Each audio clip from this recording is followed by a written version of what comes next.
Operación Promesa Verdadera 2 fue el menor castigo en contra de Israel frente a sus crímenes. Se puede repetir en caso de ser necesario. Fue parte del discurso del líder de la Revolución Islámica de Irán, el ayatolá Seyed Ali Jamenei, durante el rezo colectivo de este viernes en Teherán, la capital de Irán. El líder de Irán habló en la ceremonia de homenaje del líder de Hezbollah del Líbano, el mártir Seyed Hassan Nasrallah, y también de el entredicho de su propia existencia. Al mismo tiempo se dejó claro que si del martirio de líderes de la resistencia no afectará el camino que se ha seguido hasta el momento. Vamos a tratar eso hoy en Detrás de la Razón. Soy Osvaldo Canales, junto al equipo. Comenzamos.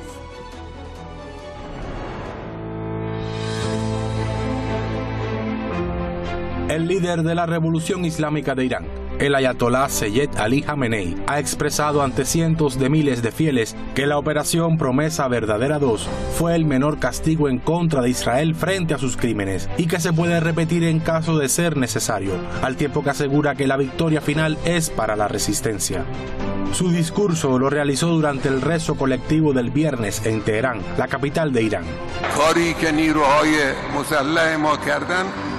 کمترین مجازات برای رژیم غاصب صهیونی در برابر جنایت‌های حیرت آور اون رژیم بود. رژیم خون آشام، رژیم گرگ صفت، سگ هار آمریکا در منطقه. ما در انجام این وظیفه نه تعلل می‌کنیم نه شتاب زده میشیم. اونچه که منطقی است، اونچه که معقول است، اونچه که درست است به نظر تصمیم گیران نظامی و سیاسی در وقت خود، در هنگام خود انجام میگیرد، کما اینکه انجام گرفت و در آینده هم اگر لازم شد باز انجام خواهد گرفت. En la ceremonia de homenaje al líder de Hezbollah del Líbano, el mártir Seyed Hassan Nasrallah y sus compañeros, el líder de Irán expresó que la resistencia ha llevado al régimen usurpador a poner en entredicho su propia existencia. Al mismo tiempo, ha dejado claro que el martirio de líderes de la resistencia no afectará su camino.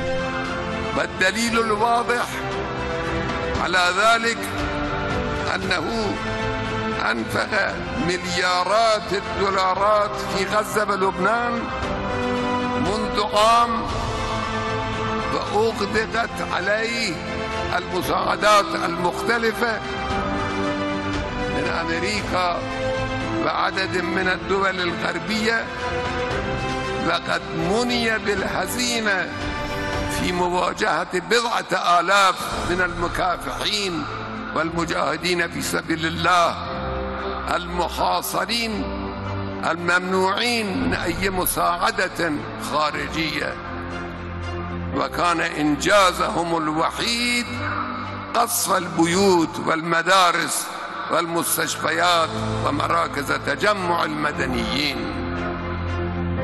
واليوم فإن العصابة الصهيونية المجرمة أنفسهم قد توصلوا أيضا إلى هذه النتيجة، وهي أنهم لن يحققوا النصر أبدا على حماس وحزب الله. El ayatolá Seyed Ali Jamenei aseguró que toda la nación palestina y del Líbano, entre otros, tienen el derecho de defenderse frente al usurpador sionista y recordó al mundo islámico que existe un enemigo común al que hay que combatir e hizo hincapié en que el remedio principal para hacer fracasar a este enemigo es la unidad de los musulmanes. حضور ما به خاطر اینکه اولا حضور رهبر ما مطیع رهبر هستیم، دوم به خاطر اینکه یه تو دهنی محکم بزنیم استکبار جهانی که خیال نکنه با این جنایت هایی که میکنه ما عقب نشینی میکنیم. امروز اومدیم برای پشتیبانی از مردم مظلوم غزه و فلسطین، برای اینکه ثابت کنیم اونها تنها نیستن، ما تا آخرین قطره خون پشتیبانشون هستیم.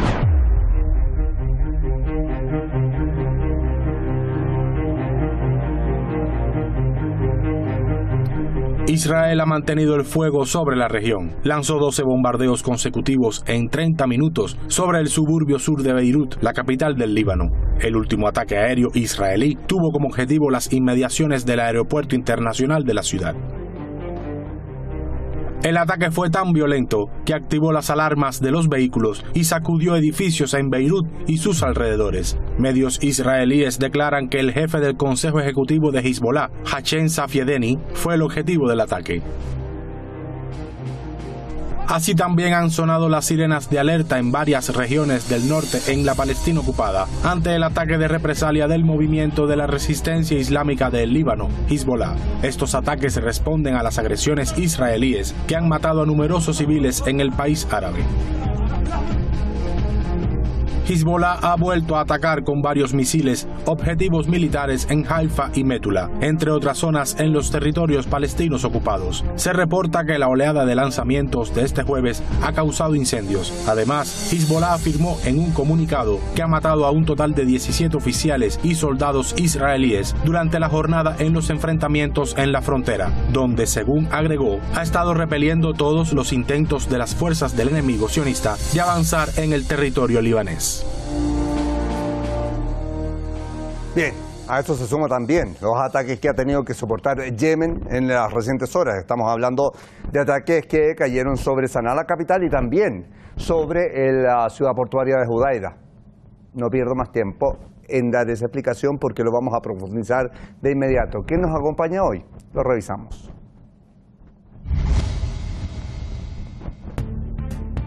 Ahí lo tenemos en pantalla. Enrique Refollo, analista político desde Madrid, está con nosotros. Le agradecemos también por responder nuestra llamada y hacerse parte de este programa de día viernes.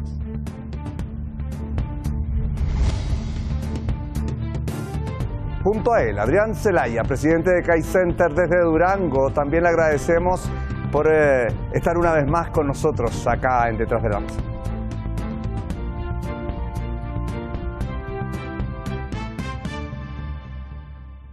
Listo, lo saludo directamente entonces. Enrique, gusto de estar contigo, ¿cómo estás? Un gusto saludarte a ti, a Adrián, a todo el equipo y a toda la audiencia. Adrián, bienvenido, como decíamos una vez más, muchísimas gracias por estar con nosotros. Encantado de estar con vosotros y con Enrique también, por supuesto. Bien, los llevo entonces de inmediato a revisar. Hay harto tema para hacer día viernes. Tenemos una cantidad de cosas que han pasado en las horas recientes, pero voy con Enrique Refollo. Enrique, el líder de la Revolución Islámica de Irán, el ayatolá Sayyed Ali Jamenei, ha expresado que la operación Promesa Verdadera 2 fue el menor castigo en contra del régimen de Israel frente a sus crímenes, dice, y también que se puede repetir en caso de que sea necesario. Te pregunto allí, ¿qué representa este mensaje en medio de la tensión que se vive en la región de Asia Occidental? Pues fíjate que justo te estaba escuchando en la introducción y estaba revisando, me gusta revisar los medios estadounidenses, y lo de Dios castiga dos veces, desde luego que sí. En el caso estadounidense el castigo lo tienen dentro, porque justo el día de la respuesta iraní, en esa misma noche, un personaje tan ínclito y conocido por muchos como el senador Lindsey Graham hablaba de bombardear Irán, especialmente empezando por toda la infraestructura de refinerías de petróleo.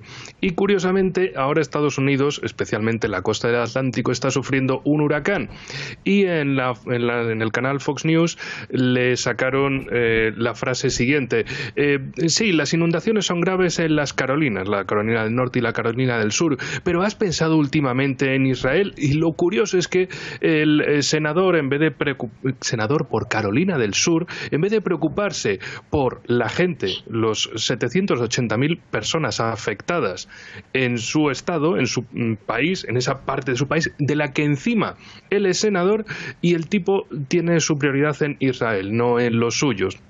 También con esto señalo una cosa más que es muy interesante para lo que es el marco conjunto, y es lo siguiente: resulta que hay fondos para gastarlos en guerras, pero resulta que ahora no tienen fondos para su propia población en Estados Unidos. ¿Con qué gente van a querer ir a una guerra en Oriente Medio, en Ucrania, en Taiwán, si cuando tienen un problema ellos, de repente el gobierno les dice, pues no hay dinero? para los ciudadanos estadounidenses no hay dinero, pero para estas guerras, para lo que pida Netanyahu, para eso sí hay dinero. Y esto me parece un detalle muy simbólico con el que empezar, porque además no es simplemente hablar de Oriente Medio, es hablar de lo que quieren hacer los belicistas de Estados Unidos, que ni siendo afectados por el huracán más mortífero desde el Katrina en 2005, anda que fue simbólico aquello, el destrozo que se armó en Nueva Orleans, pues ahora, oye, que sí, que han pasado cosas ahí, hay afectados, pero han pensado en Israel. Hay que enviarles dinero. Oiga, y a los suyos, a sus ciudadanos estadounidenses, bueno, ya sí eso para otro día, ¿no? Ahora, en fin, vaya Enrique, situación. te sumo además el momento que vive el propio Estados Unidos, que está en pleno proceso de campaña y donde en teoría los votos cuentan y este tipo de cosas deberían sumarle en lugar de dejarlos como en segundo plano, ¿no? Efectivamente, porque es la demostración de que la clase política estadounidense desprecia a su propia población. Y luego, ¿qué les van a pedir? ¿El sacrificio mayor que es ir a una guerra? Es que lo llevo diciendo meses. ¿Con qué gente van a ir a una guerra estos? Estos belicistas solo se dedican al asesinato selectivo, al bombardeo de civiles, al genocidio, a la limpieza étnica, pero a la hora de poner botas sobre el terreno, ¿quién va a ir a morir por estos tipos? Es decir, que si ahora se estuvieran gastando millonadas endeudándose para ayudar a los afectados por el tornado, por el huracán, pues se entendería. Pero es que les pasan estas cosas y el gobierno, la clase política, la oligarquía política estadounidense se despreocupa por completo de su país, de sus ciudadanos. Lo mismo también pasa en Europa, donde dice, la gente se queja, y eso Adrián también lo sabe por la parte que le toca aquí en España, de, oigan, que es que tenemos problemas de inflación, es que tenemos problemas de salario, es que tenemos problemas sociales y económicos. ¿Y cómo lo responde la clase política? No, pues hay que ir a una guerra en Ucrania contra Rusia. Oigan, pero ¿y nuestros problemas? No, es que hay que gastar en armamento. Ya, pero ¿el armamento de quién? ¿De las compañías de Francia y Alemania? Que también están medio compradas por las estadounidenses, o sea que al final le estamos dando a los oligarcas de Europa y a los de Estados Unidos. ¿Y la población qué? Que si pasa hambre, bueno, pues que no sé, que aprenda a vivir de la magia, de los abrazos y de cosas así, o que aprenda que oye, que lo de comer 3 veces al día, que es una cosa muy mala, ya solo les falta por decirnos eso. Y lo de que eso de llegar a fin de mes, bueno, pues si no llega a fin de mes, usted deje de comer, usted deje de vivir y ya está. Pero luego, al fin y al cabo, al final del día, oigan, váyanse a morir por los intereses globalistas en Ucrania, o váyanse a morir por Israel, o váyanse a morir en Taiwán, o váyanse a... Y dices, pero ¿qué clase de locura en Occidente está aconteciendo ahora mismo? Es que es algo absolutamente estruendoso. Es decir, llevan a la ruina al resto del mundo y también a Occidente, a los países, a los pueblos de los países occidentales. Es decir, vivimos en manos de locos. Es un circo de locos, sin más. Bueno, y sumando también, Enrique, que 7 de cada 10 armas que utiliza el régimen de Israel son de origen estadounidense. Están enviadas desde Estados Unidos para ser destinadas allí. Se habla del 69% del armamento que ha llegado en el último año. Voy con Adrián Celaya para continuar revisando un poco también este enfoque del líder que, dicho sea de paso, Adrián, no es menor que con el contexto actual, con el nivel de agresiones que se han vivido, salga el líder frente a cientos de miles de personas a expresar un punto de vista que tiene que ver con el eje de la resistencia, y ha señalado que tras un año gastando miles de millones de dólares en Gaza y en el Líbano y contando con ayuda plena de Estados Unidos, y esto va en relación directa con lo que hablaba también Enrique, y de varios estados occidentales, el enemigo ha fracasado, dice el líder de Irán, siendo su única habilidad bombardear casas, escuelas, hospitales y centros de desplazados. Eso obviamente quedó de manifiesto en las últimas horas. ¿Qué pasa con Tel Aviv frente a estas palabras que materializan sin duda el incumplimiento de sus objetivos hasta ahora, Adrián? Bueno, vamos a ver, a algunos les resultará extraño, pero yo creo que después de todo lo que hemos visto durante los últimos años y fundamentalmente durante el último año, la cuestión es que el objetivo de Israel, la estrategia de fondo de Israel, aunque parezca sorprendente, no es ganar. No es ganar, sino escalar a toda costa. Es decir, nada de lo que ha hecho Israel durante el último año tiene sentido si su estrategia hubiera sido estrictamente una victoria militar con respecto, digamos, a los enemigos del entorno palestino, ¿no?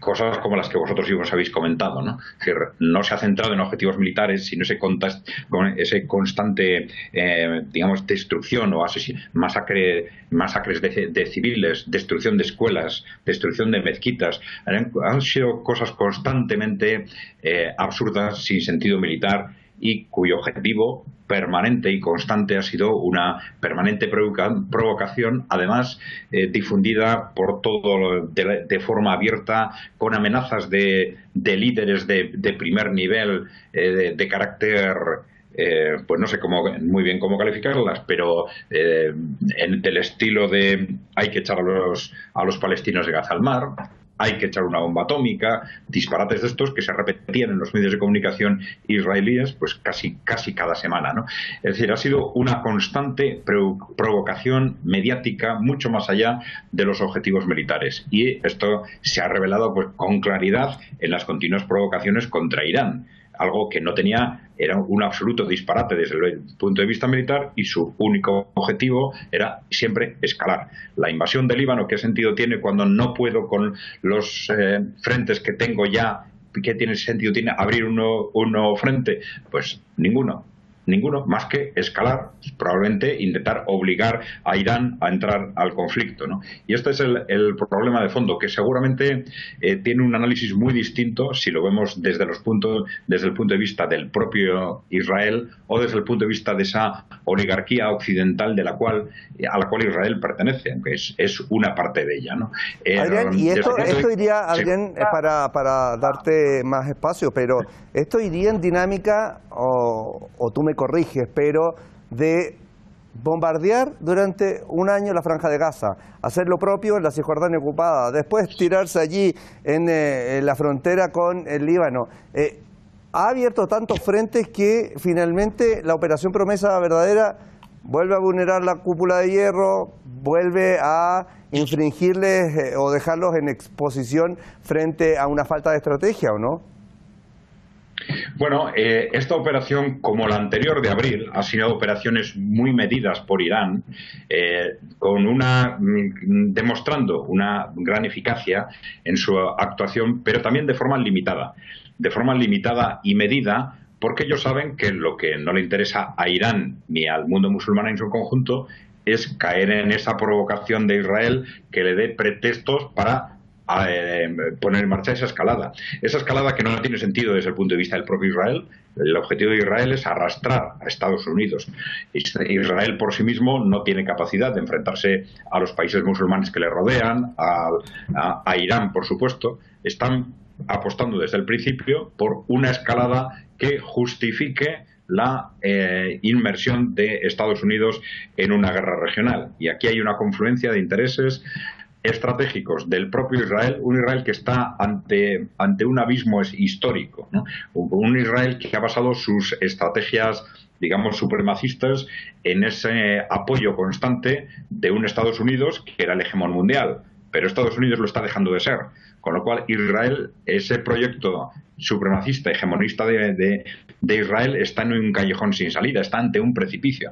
Y la forma de resolver esto, en lugar de tejer nuevos lazos de convivencia con el entorno, pues ha sido justo la opuesta, intentar romper el tablero. Y esta es la estrategia para romper el tablero, para deshacer ese contexto, pues están vamos a decir, en coalición con esa oligarquía occidental que está también en una situación de pánico por esa pérdida del poder mundial y que están muy de acuerdo, por eso, en provocar algún estallido que efectivamente evite esa evolución del mundo hacia un contexto multipolar y esa evolución del Medio Oriente hacia una situación natural cuya consecuencia es evidentemente un aislamiento estratégico de Israel como no ha tenido desde en los últimos 70 años, claro.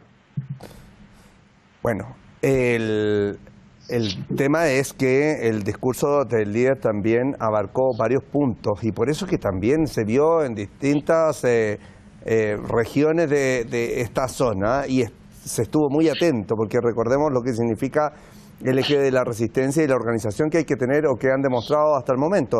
Enrique, voy contigo. El ayatolá Seyed Ali Jamenei aseguró de que toda la nación palestina y el Líbano, entre otros, tienen el derecho a defenderse frente al usurpador sionista, y recordó al mundo islámico que existe un enemigo común. Por eso que decía que es importante las palabras de el ayatolá Jamenei, de que hay que combatir.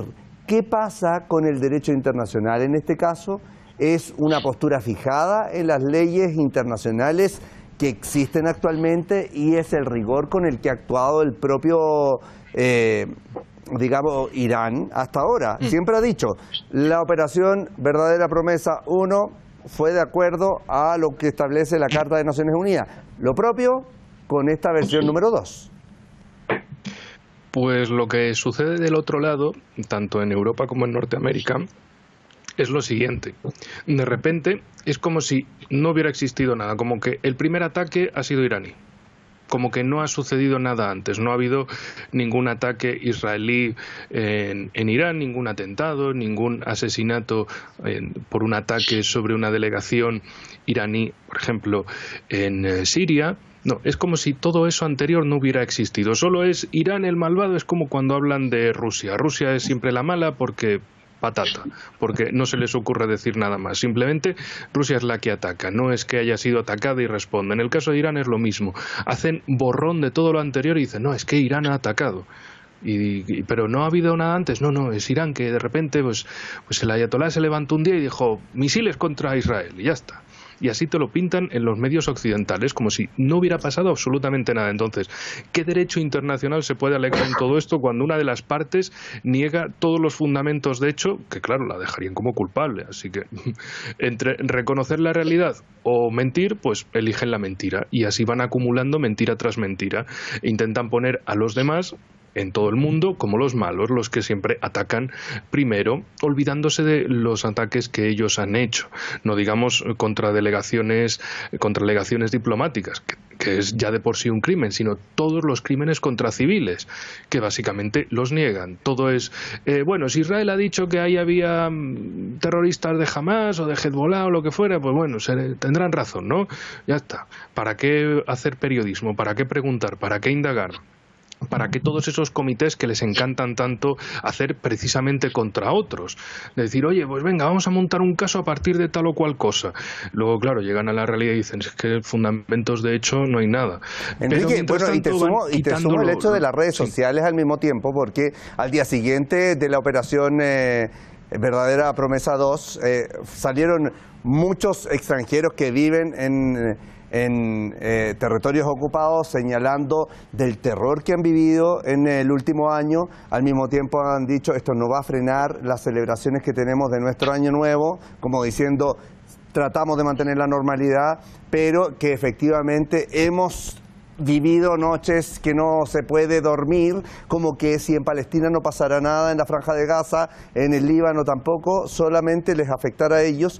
Y te doy la palabra señalando lo siguiente, o sea, como ejemplo personal, me llaman y me dicen, Osvaldo, queremos contar con una entrevista tuya desde Chile, mi país, y me dicen, como chileno viviendo en Irán. Digo, es que yo no soy un chileno que está viviendo en Irán porque sí.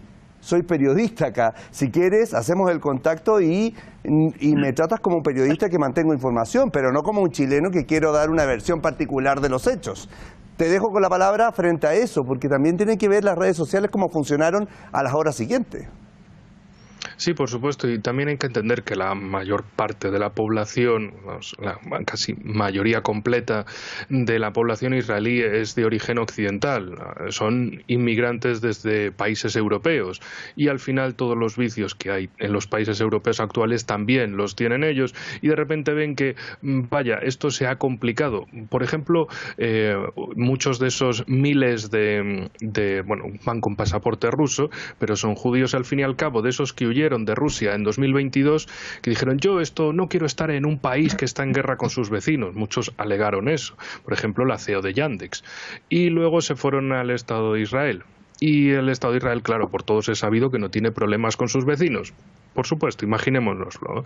La realidad es muy distinta y ahora se dan cuenta de que están en un país mucho peor y una buena parte de esos que se fueron están volviendo a Rusia como diciendo, bueno, pues no se está tan mal por aquí, y así sucesivamente otros que se vuelven a países europeos o a Estados Unidos porque dicen, mira, la situación aquí se está complicando, los misiles están cayendo, evidentemente Irán no hizo un crimen de guerra como hace Israel en Palestina, en Líbano, en Cisjordania, atacando zonas civiles a propósito y asesinando a decenas, a cientos y miles de civiles por el camino, pero dicen, bueno, mira, por si acaso esto se está poniendo cada vez más serio, los misiles ya han empezado a caer por aquí, va a ser la hora de utilizar el segundo pasaporte y volverse por donde han venido. Bien, Adrián Zelaya, hay otro tema que tiene que ver muy en relación con esto y que es, por ejemplo, el régimen sionista ha declarado en estos días a Antonio Guterres, el secretario general de la ONU, como persona non grata y le prohíbe entrar en territorios ocupados. Esto fue porque se le acusa de no condenar la operación realizada por Irán. Allí quiero preguntarte, ¿qué queda demostrado con esto? Si no lo condenas, te condeno yo a ti y te veto de entrar en este lugar. O sea, ¿de qué estamos hablando, Adrián? Bueno, esto refleja, vamos a decir, la triste situación de muchas organizaciones internacionales, no solo de las Naciones Unidas, que se han construido a lo largo de décadas en base a una hegemonía occidental. Claro, estas declaraciones revelan, vamos a decir, una prepotencia, una forma de contemplar el mundo de arriba abajo, ¿no? Que, bueno, nos está diciendo que los que hablan así, de alguna forma, como toda esa oligarquía occidental, porque de hecho ha sido así, ¿no? Han sido y siguen siendo en buena parte los dueños del mundo, y actúan y hablan como si fuesen los dueños del mundo, frente al cual no caben frente a cuyos intereses no caben razones, no cabe analizar la realidad en base a bases objetivas, sino lo único que cabe es quién está de un lado y quién está del otro, ¿no?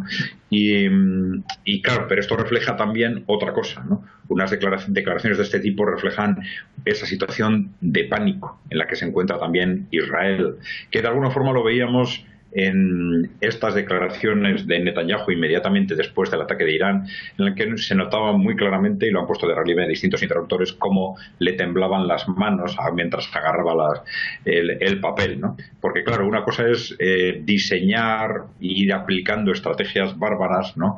Como no solo Israel, sino el conjunto de Occidente ha venido desarrollando, y otra cosa es que cuando llega la hora de la verdad, ¿no? Y se enfrentan a un ataque contundente como ha sido el de Irán y al vacío o a ese abismo frente al cual se encuentra Israel cara al futuro, un vacío provocado por ellos mismos, un abismo provocado por ellos mismos y por sus estrategias, pues les empiezan lógicamente a fallar las manos, ¿no? Bien, yo creo que este es un poco resumiendo lo que podemos decir sobre este tema. Ahora, Enrique, ¿qué representa esta visita del canciller persa Abbas Araghchi a Beirut en medio de los ataques, en un acto de solidaridad con entrega de ayuda humanitaria? Quiero citarlo, dice: mi mera presencia en Beirut en estas difíciles circunstancias en las que el régimen sionista bombardea cada día, cada noche, dice Beirut, es la mejor señal del firme y sostenible apoyo de Irán a Hezbollah. Pero esto va más allá de las palabras, porque estamos hablando de hechos demostrados de no hay temor a lo que pase, estamos unidos dentro de todo, y la ayuda humanitaria es fundamental al mismo tiempo de la resistencia para las personas, los civiles, los que lo están pasando mal. Recordemos que hay muchas personas desplazadas, más de 1.200.000 personas están desplazadas en el Líbano. En primer lugar, lo que muestra es el apoyo del gobierno iraní, que en el lado occidental habían dicho como que era un gobierno colaboracionista, que estaban colaborando con Occidente y demás, y no, está demostrando que también apoya a los libaneses en esa lucha de resistencia, y que así, de ese modo, las dudas se disipen. Y por otro lado también es una demostración de ir al mismo Líbano, a un sitio donde ya se ha visto anteriormente que el Estado de Israel no tiene ninguna desvergüenza ni ninguna restricción en atacar brutalmente contra zonas donde se encuentren diplomáticos o militares iraníes, les da absolutamente igual, o asesinar a cualquier líder, o incluso en estos días anteriores que han estado amenazando con alguna clase de ataque de eliminación, de asesinato flagrante, como siempre hacen, contra precisamente el ayatolá Jamenei.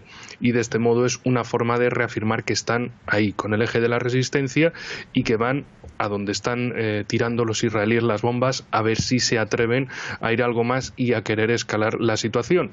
También, siguiendo las ideas que el compañero Adrián comentaba, la cuestión es casi todos los países del mundo están llamando a la paz, al alto el fuego como mínimo, pero en el caso de Israel y Estados Unidos les da lo mismo.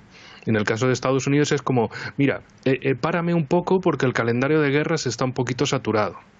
Pero en el caso de Israel, Netanyahu se ve como el favorito, como el que manda más que el presidente de Estados Unidos, y dice, no, aquí vamos a la escalada, aquí vamos a por una guerra total. Sí, finalmente es Occidente quien les sustenta de armamento y de financiación. Es que la economía israelí puede entrar en recesión, puede entrar en lo que sea, pero la pueden dejar en coma, pero el dinero para mantener la situación ya va a venir de Occidente. Lo mismo que con el caso de Ucrania, pero aquí con prioridad absoluta, porque es Israel, son los que mandan en el sistema globalista. Y claro, aquí nos queda la situación del y hasta dónde van a querer llegar, porque los mismos métodos, como decía en programas anteriores, los mismos métodos y la misma palabrería que han utilizado contra Gaza en el último año, la están utilizando ahora en Líbano.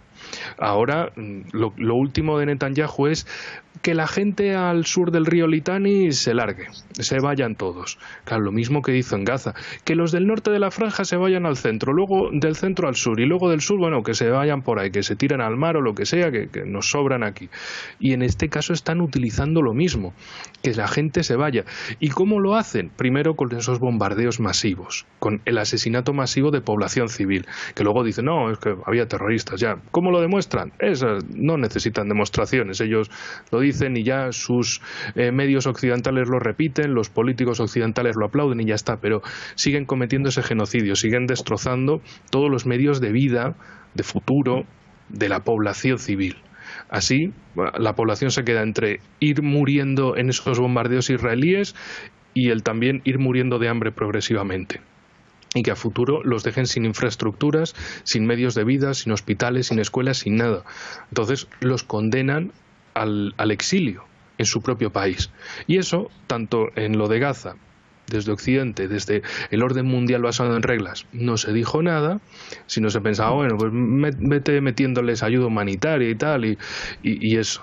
Y a ver si ya, pues aunque tengan comida para hoy, pero como no tengan perspectivas de futuro, pues ya poco a poco se vayan largando de allí y eso ya lo ocupe Israel, un territorio destrozado y vacío, y vayan ya las compañías occidentales a hacer la reconstrucción y los colonos sionistas, por supuesto, a ocupar ese territorio. Y en el caso del sur del Líbano es exactamente unos altos del Golán, pero en territorio libanés. Echar a la población, quitarlos a todos por los medios y por el formato que había comentado antes, que ya lo han utilizado en Gaza, y también es el que siguen utilizando más silenciosamente, pero siguen utilizando en Cisjordania. Que Cisjordania no es como se la puede ver en el mapa, como si fuera una entidad entera. En realidad es como un queso lleno de agujeros, y esos agujeros son las colonias sionistas. Y son los que se quedan con los territorios fértiles, y son los que además, por si los palestinos querían resistir, son los que van a talarles los olivos, para que ni eso puedan tener. Son los que les ciegan o les envenenan los pozos, para que básicamente se queden sin medios de vida. Esa es la cosa. Terror como primera fase y la eliminación de los medios de vida en segunda fase, para que si no es la amenaza de muerte, sea la amenaza, o sea, la amenaza de muerte inmediata sea la amenaza de muerte a largo plazo, de que ahí no van a tener nada que hacer. Y mientras tanto sucede esto, pues el orden mundial basado en reglas, bueno, pues mira a otra cosa. Pero es que mira hasta otra cosa de sus propios ciudadanos, como había dicho al principio, que les da lo mismo que hasta ellos sufran. Es que parece que todo el sistema está orientado a una concreta oligarquía que tiene su gran residencia, parece que en el Estado de Israel. Y a todos nos abocan a una guerra total, o no se sabe muy bien qué camino es el que quieren tomar, pero es entre una guerra convencional o incluso acabar en una guerra nuclear.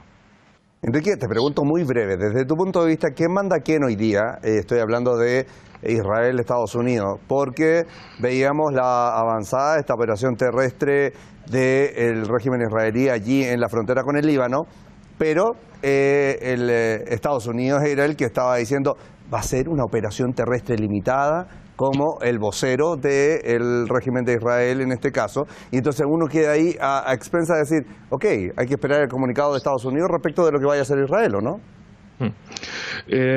A Estados Unidos lo que más le importa es que ellos dicen, tenemos el conflicto, la guerra proxy en Ucrania.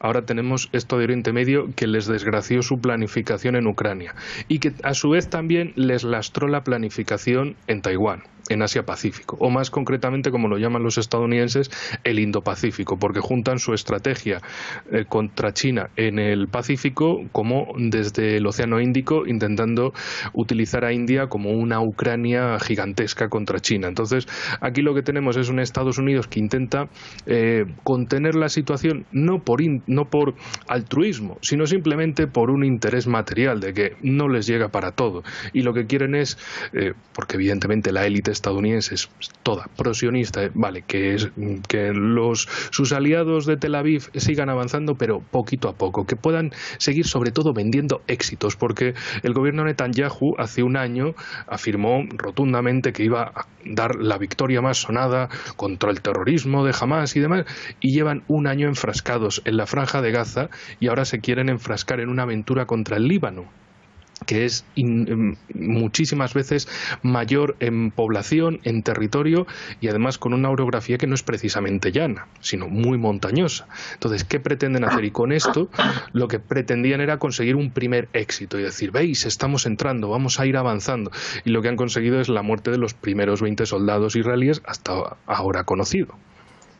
Claro, una operación que finalmente hace referencia, por ejemplo, a lo que pasaba en 2006, cuando estaba a la cabeza ahí de Hezbollah, Sayyid Hassan Nasrallah, y que hizo retroceder al régimen de Israel en ese momento, en la guerra de 5 semanas, y que finalmente en esta oportunidad sacan a Nasrallah, pero tampoco pueden lograr el avance como tal vez uno pensaba que era el objetivo. Adrián, ataques en Beirut, ataques en el Líbano, ataques allí en Cisjordania ocupada, en Sanaa, la capital de Yemen, también en la ciudad portuaria de Judaida.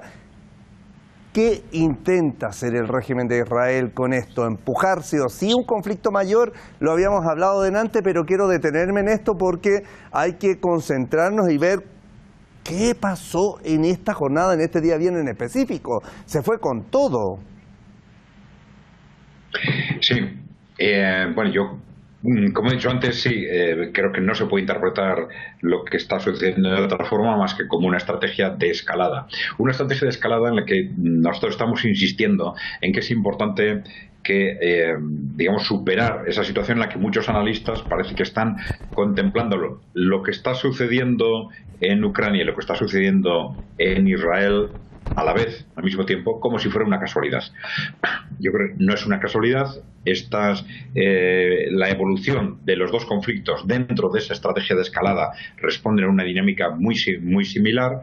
En ambos casos nos encontramos con una élite corporativa occidental, además en el caso de Israel, por supuesto, de sus propios pánicos estratégicos, y frente a ese pánico de esa élite corporativa occidental, no ven otra salida que una escalada, y una escalada en base a provocaciones contra Rusia en un caso y contra Irán en el otro, ¿no? Cuyo objetivo fundamental es que Rusia o Irán les den el pretexto para un conflicto regional o un conflicto mundial. Yo creo que esto se ha producido a través de una serie de hechos tan evidentes y que no tienen otra explicación.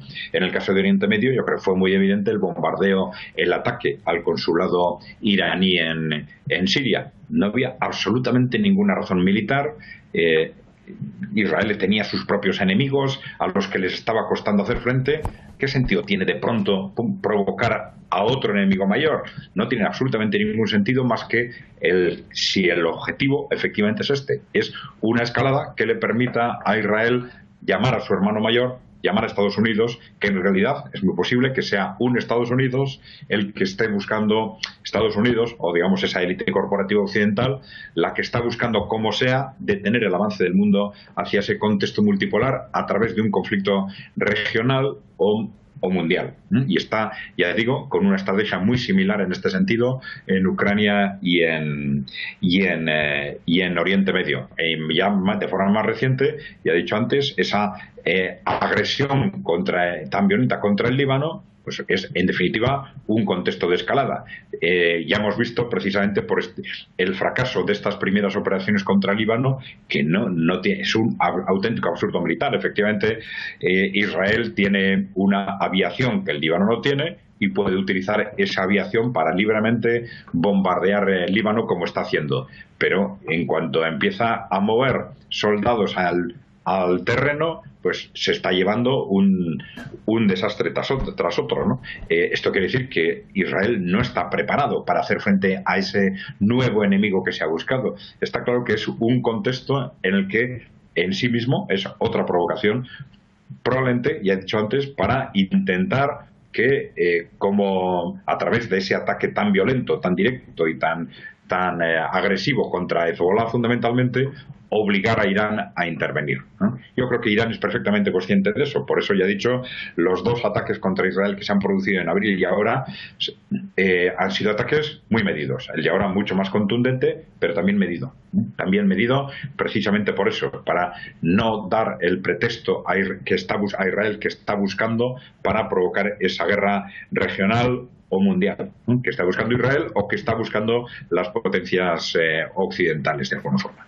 Adrián, de lo que tú me señalas, por ejemplo, ¿podría estar vinculado esto con estos objetivos de mantener la hegemonía en lo económico? Y si yo genero como tú señalas, mantener la escalada o aumentar la escalada, desestabilizar este grupo, por ejemplo, BRICS, que está avanzando tan fuerte y que le está jugando tanto en contra a Estados Unidos, que mantenía la potestad como potencia económica ahora. Es que hace muy poco la moneda china superó el dólar y allí obviamente tiemblan los mercados en general y no están apostando a que el yuan venga a reemplazar el dólar, están apostando a generar otra moneda que les permita hacer más democrático el proceso. Si generan esta desestabilidad, generan ahí un remesón en este otro lado, ¿no? Intentarían hacer eso. No. El ámbito monetario es uno de los ámbitos, pero es evidente que el mundo emergente está creciendo, está asentándose, está teniendo cada vez más fuerza frente a un Occidente que es el soporte de esa élite corporativa occidental, de esos intereses corporativos que controlan Europa y Estados Unidos y que están económicamente cada vez más débiles. Económicamente, además socialmente, políticamente, en cada vez mayores dificultades internas, ¿no?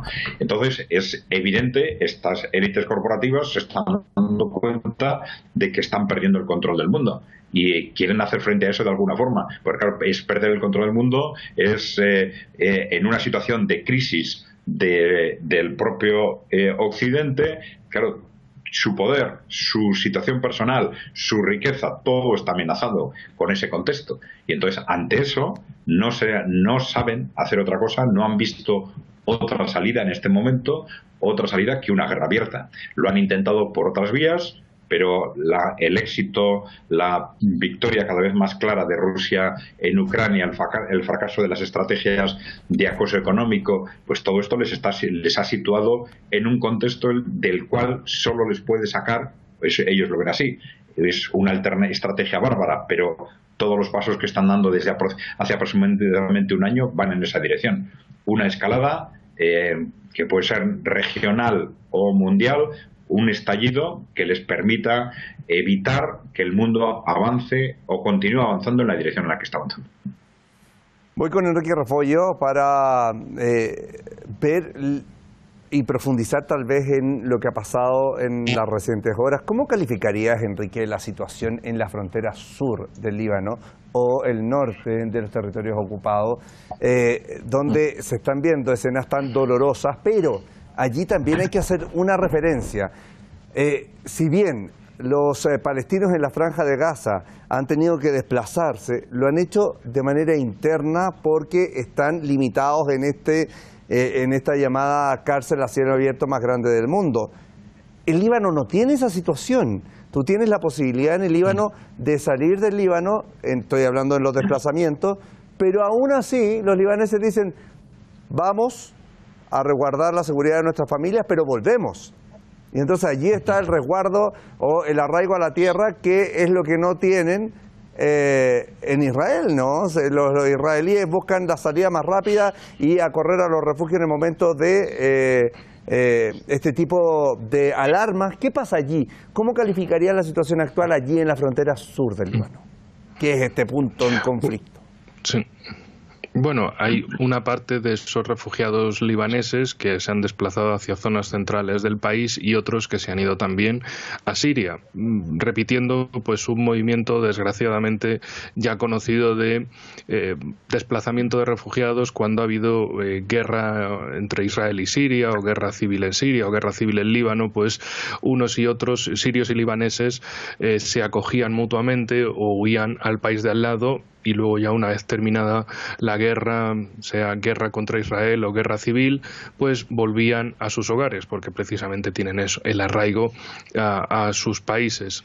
Lo que quiere acabar Netanyahu, y esto es muy importante reincidir en ello, es que los que se vayan ya no vuelvan, porque no les quede nada para lo que volver, es decir, no tengan medios de vida de ninguna forma, que las fuerzas israelíes con esa superioridad aérea lo arrasen todo.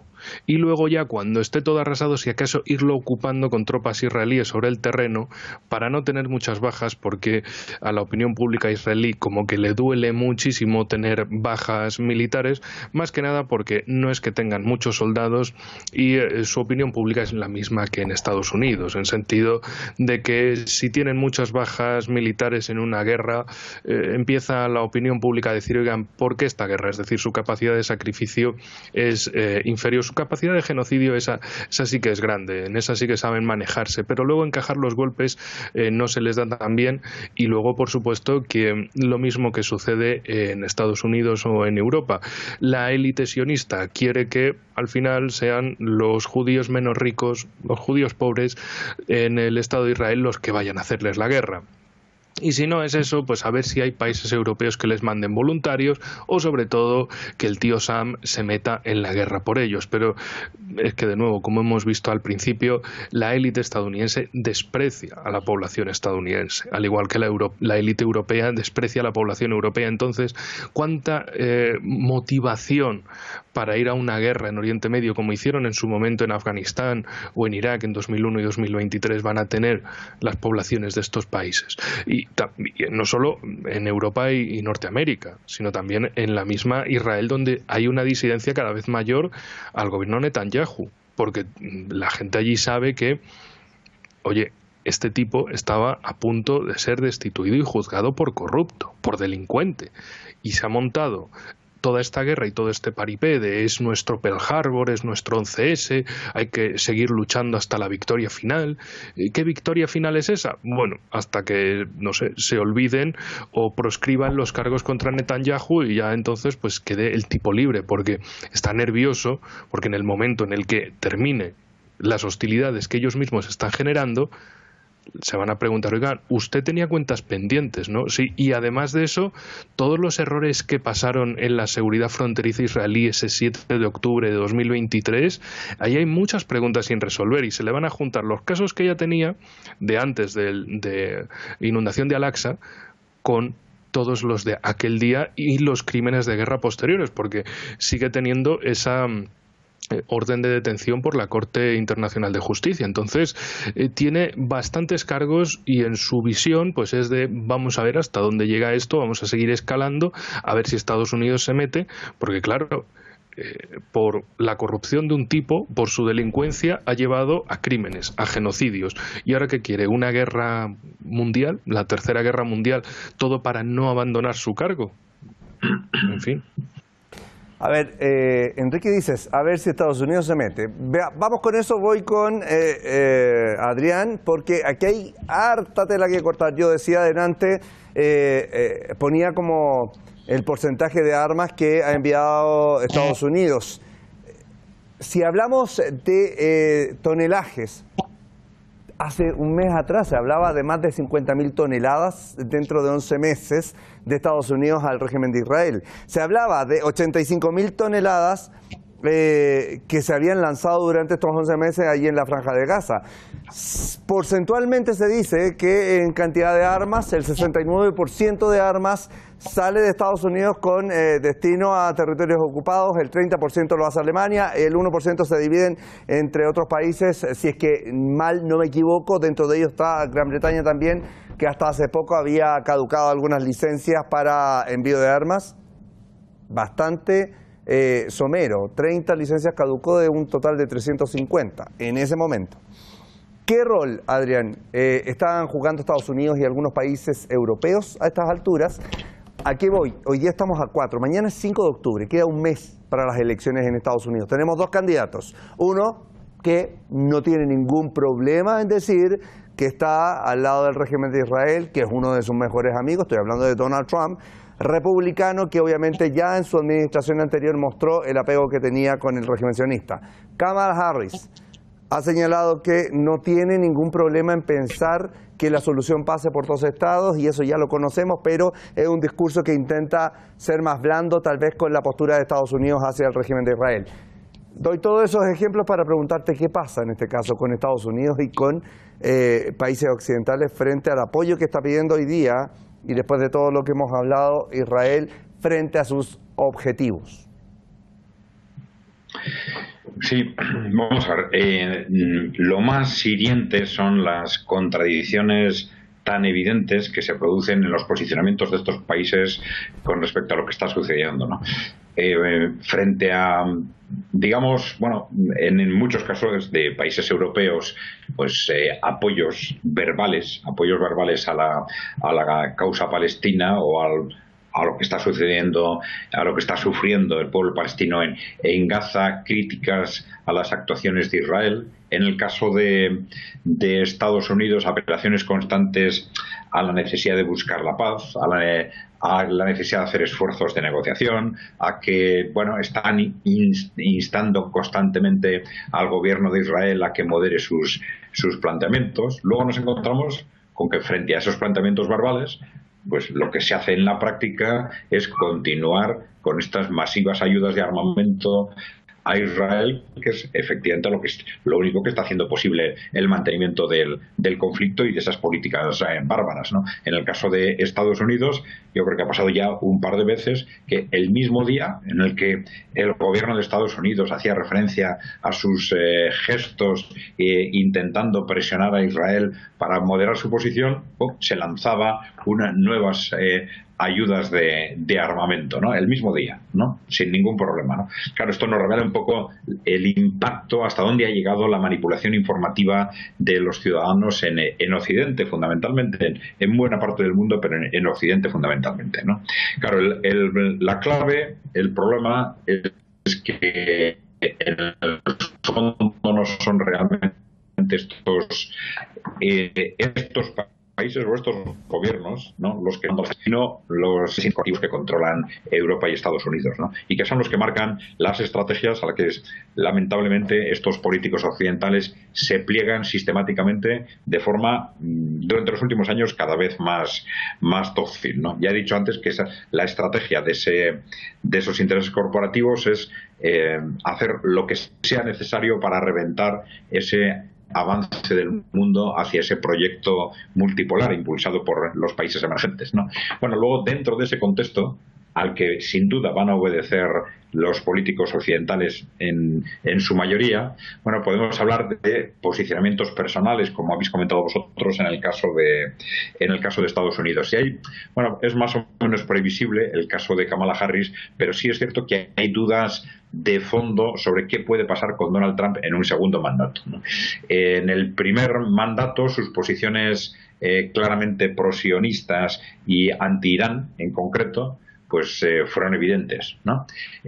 Y esto era en sí mismo una contradicción clara dentro de esas estrategias teóricas del trumpismo inicial de que planteaban que Estados Unidos debe dejar de ser el policía del mundo para concentrarse en reconstruirse como país. Lo que está ocurriendo es que, bueno, desde el propio trumpismo y desde otros círculos cercanos se hace referencia a que este segundo mandato pues va a ser necesariamente diferente, que Trump va a tener mucha más fuerza, entonces no tenía ni siquiera el apoyo del partido republicano. Estamos viendo cómo da la sensación de que los países emergentes claves, como por lo menos Rusia y China, están pensando que realmente un segundo mandato de Trump respondería mucho mejor a ese reposicionamiento de Estados Unidos dentro del proyecto del mundo multipolar. Es algo que también están pensando sus enemigos, es decir, que Wall Street está atacando de forma tan agresiva a Donald Trump muy probablemente precisamente por esto. Es algo que están pensando los neoconservadores del propio Partido Republicano, que están apoyando claramente a Kamala Harris, incluso pues alguien tan agresivo como John Bolton, al que Trump le nombró en clara contradicción con esos planteamientos iniciales que he comentado del trumpismo.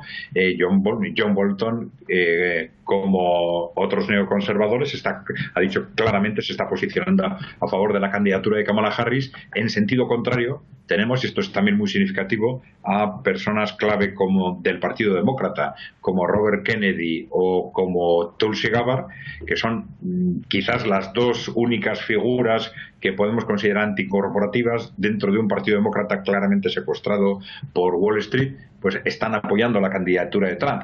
Es decir, viendo su primer mandato, tenemos que tener muchas dudas de fondo sobre qué realmente pasaría en ese segundo mandato, pero lo cierto es que todos esos movimientos de gente del entorno que tiene que tener realmente información clave, pues están apuntando en otra dirección, están apuntando en la dirección de que muy probablemente en una segunda presidencia de Donald Trump resituaría